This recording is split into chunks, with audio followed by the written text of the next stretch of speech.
front of me is POCO M8 and today I would like to show you how you can apply Apple layout on this Android.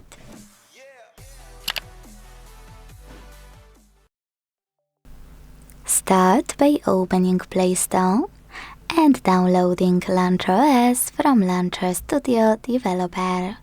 Not sponsored, by the way. When you have it on your phone, you don't have to open it, but you need to exit Play Store and go into Settings. Now the part people struggle with.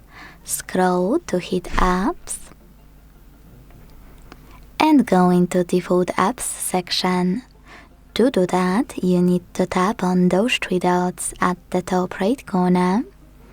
Hit Other Settings from this pop-up and choose Default Apps.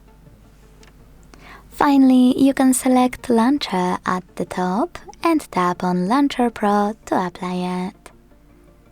Then hit Allow in the pop-up and wait. As you can see, after a few seconds, my launcher was successfully applied. If you want to make any changes to it, you can always go into Launcher Pro app and check out all of those options. If you wish to go back to your default launcher though, you need to access the same settings as before and apply POCO Launcher by clicking on it. Thanks so much for watching. If you enjoyed this video, don't forget to leave a like, comment and subscribe. Bye!